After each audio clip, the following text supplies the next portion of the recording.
Hello दोस्तों, आज मैं आपको सुनाने जा रहा हूँ माँ का खत की कहानी। सोहनपुर गांव में अजय नाम का एक लड़का अपनी माँ के साथ रहता था। वह बहुत ही प्यारा था।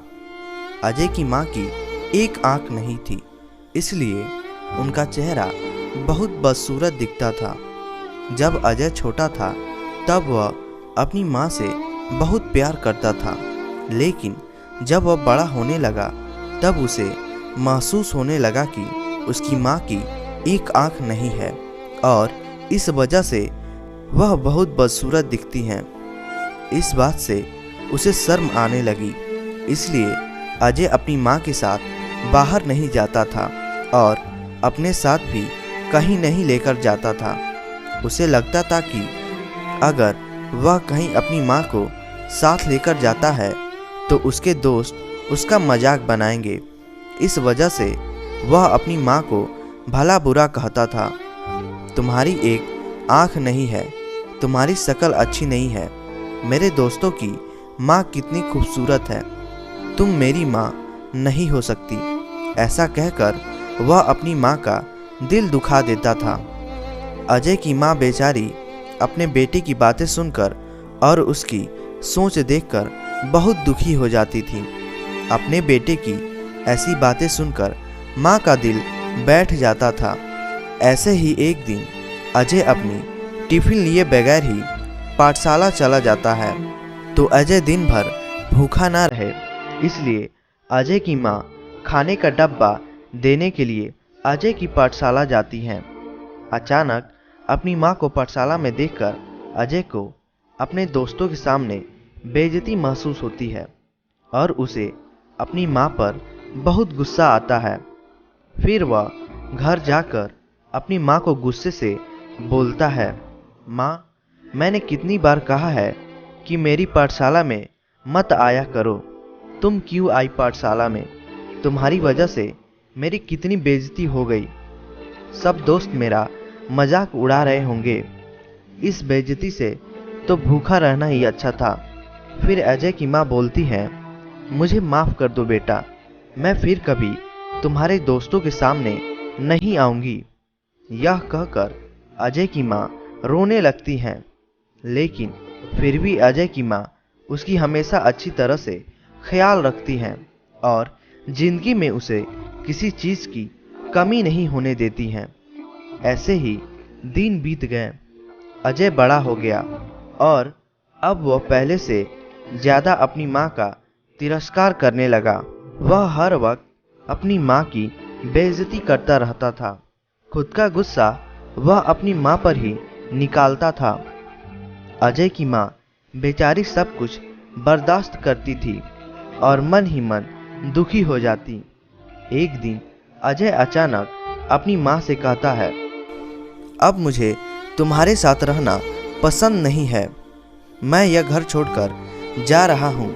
यह सुनकर अजय की माँ कहती है, बेटा ऐसा मत करो, तुम अगर मुझे छोड़कर चले गए तो मैं अकेले जीकर क्या करूँगी। इस बात पर अजय कहता है, तुम बहुत बुरी हो, तुम्हारी शक्ल अच्छी नहीं है, तुम्हारी वजह से मैं अब और बेइज्जत नहीं हो सकता। माँ के लाख रोकने के बाद भी अजय नहीं रुका और घर छोड़कर चला जाता है। फिर अजय शादी करके अपनी बीवी के साथ रहने लगता है और इधर उसकी माँ अकेले जिंदगी गुजार रही होती हैं। अब वह बूढ़ी हो चुकी थी। ऐसे ही कुछ वक्त गुजर गया। एक दिन अजय के दरवाजे पर कोई आता है।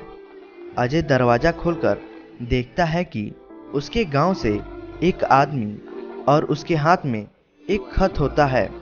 वह आदमी अजय से बोलता है, अजय, तुम्हारी माँ अब इस दुनिया में नहीं रही। आखिरी समय में वह तुम्हारे लिए एक खत छोड़कर गई हैं। खत हाथ में देकर वह आदमी वहाँ से चला जाता है। यह खबर सुनकर अजय थोड़ा दुखी होता है। फिर अजय अपनी माँ का खत खोलकर पढ़ने लगता है। उसमें लिखा होता है, बेटा अजय, मेरी आँख ना होने की वजह से तुम्हारी ज़िंदगी भर बेइज्जती होती रही है। इसका मुझे बहुत दुख था, पर आज मैं तुम्हें एक बात बता रही हूँ जो मैंने तुम्हें पहले कभी नहीं बताई। अजय, जब तुम छोटे थे तब तुम बाहर खेल रहे थे और खेलते खेलते तुम गिर गया। फिर तुम्हारे आँख में चोट लग गई। फिर मैं तुम्हें अस्पताल लेकर गई तो डॉक्टर ने कहा कि तुम्हारी एक आँख खराब हो गई है और अब इसका एक ही हल है कि कोई अपनी एक आँख तुम्हें दे दे। मैंने जरा भी अपना वक्त जाया ना करके तुम्हें अपनी आँख दे दी ताकि जीवन भर तुम्हें कोई तकलीफ और बेइज्जती ना होना पड़े। उस दिन मेरी एक आँख निकालकर तुम्हें दे दी गई और उस दिन से मेरी एक आँख नहीं है। उस दिन के बाद से मेरी शक्ल अच्छी नहीं दिखती थी। बेटा, मैं तुम्हें एक बात बताना चाहूँगी कि माँ बदसूरत और अंधी हो सकती है, लेकिन माँ कभी बुरी नहीं हो सकती। यह बात समझते ही अजय फूट फूट कर रोने लगा। उसके प्रायश्चित की कोई सीमा नहीं रही। अजय को अपनी माँ से मिलने की बड़ी तमन्ना हो रही थी। वह अपनी माँ से दिल से माफ़ी मांगना चाहता था, लेकिन अब बहुत देर हो चुकी थी। वह जिंदगी भर इस बात से पछताता रहा कि काश वह अपनी माँ से एक बार मिल पाता और दो प्यार भरे शब्द बोलता, जिसे सुनने के लिए जिंदगी भर उसके माँ के कान तरस गए। तो दोस्तों, इस कहानी से हमें यह सीख मिलती है कि दुनिया में सब कुछ मिल सकता है, लेकिन माँ की ममता और प्यार दोबारा नहीं मिलता। चाहे कुछ भी हो जाए और कितनी भी कठिन परिस्थिति क्यों न आए, अपनी माँ को खुद से अलग नहीं करना चाहिए। तो दोस्तों, आशा करते हैं ये कहानी आपको पसंद आई होगी, तो आप इसे लाइक करें और हमारे चैनल को सब्सक्राइब करें। धन्यवाद।